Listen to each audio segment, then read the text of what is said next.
Chapman True, our first major renovation project. Scope of work, getting started, take 1 or 2. No, together.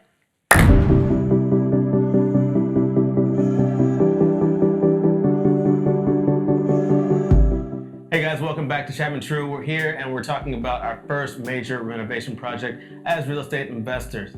And if you look back at some of our other videos, you'll see the very beginnings of this project and basically how we got it started.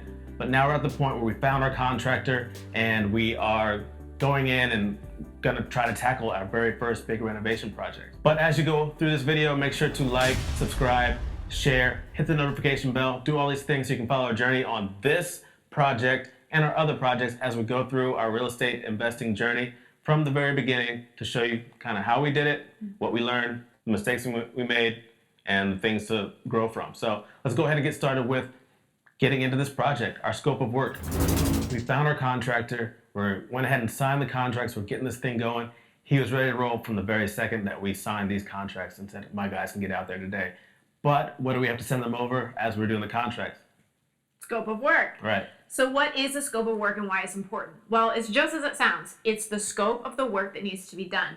This is such a critical document, and it really should be done before you even find a contractor, because as you have contractors come through and walk the property, you want to be really clear on exactly what you want done.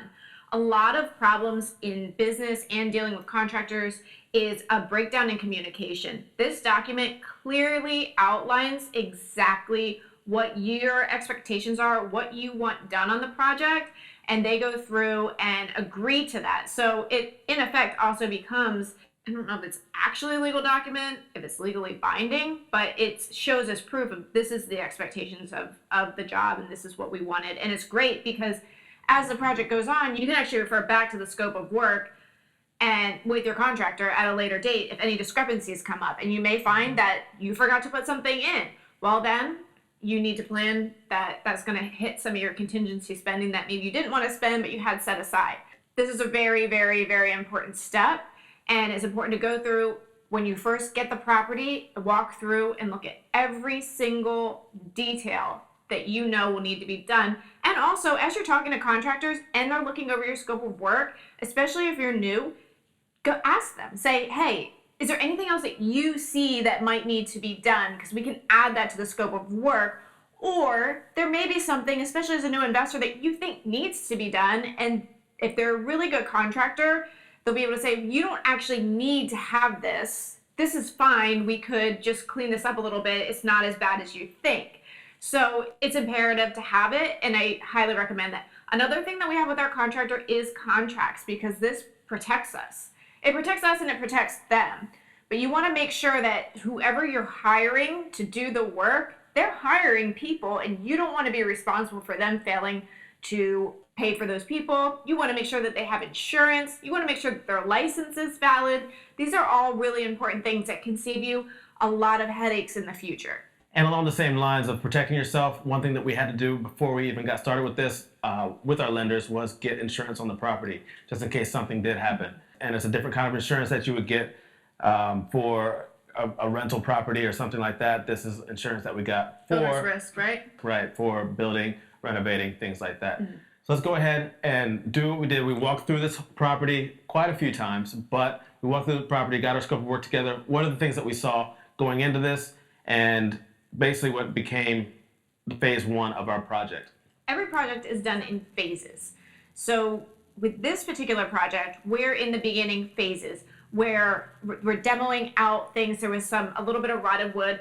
This particular property had a lot of termite damage. We needed to remove all of those bad pieces of wood before you can start putting everything back in. So there were some walls that were kind of flimsy and coming down. All that needs to come out. Then we can start the rebuilding phase, framing everything out. So in this phase right now, we're in the process of demoing out the old stuff, framing everything, making sure the foundation is sound. For the most part, the foundation wasn't too terrible, but there were a couple, what are they called? Joists? Joists?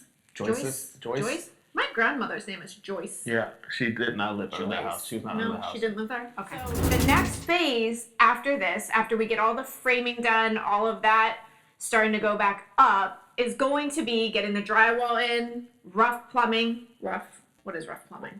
What is it? Rough plumbing is when they go through and they put basically all the pipes and the PEX and the whatever they call all these things. Yeah, PEX. Yeah. So from what we understand, they're going to go through, put all this stuff in so that it's there, ready, set, and then at the very end, after all of the drywall and all these things are done, they go through and they do the final touches and make sure that everything is, put the outlets, all these kind of things. So rough plumbing, rough electric, so they go through and they run all the wires, all the pipes, so that everything is ready, so they can go ahead and do the next things in this, which I think are going to be insulation and then drywall, right? So this is basically the first phase of this project. And for this part, obviously we're not really going to be helping out that much on this. I think he's estimating a few weeks for this to happen. So we're just going to let them do the thing. We'll come in and check in and see how everything looks just to understand the process. But we're just going to kind of let them do their thing. Phase 1 of the project. All the bones. Right. All the So bones. as you see in these videos, they're getting in there. And we're going to go through and just kind of knock this stuff out. So it's going to be really fun to see what it looks like when it starts to come together as a house again or a duplex again. And with this being a duplex, we're doing like 2 of everything. So I guess if they don't get it right the first time, they have another time to try it. We'll check back in after this. We'll let you know what we're going to do next and kind of how all this stuff works. We're learning too, so come and learn with us. Also, that said, subscribe to the channel. Yeah, I should do that. Yeah, because you want to see the next video. You want to see Yeah, what's I coming do. out, I want right? to see the next video. Do you want to see the next video? I do. Wow. You should. Yeah, You should want I'm to. going to subscribe right now. Yeah, you should want to see the progress. Wait. Are we Subscribe right now. thumbs up? Thumbs up? Yeah. Yeah, thumbs up, subscribe. Put in Bink. the comments. Do you think we're gonna sink or swim on this? Let us know. Yeah, I can swim. Can you? Thank you guys very much. See you next time.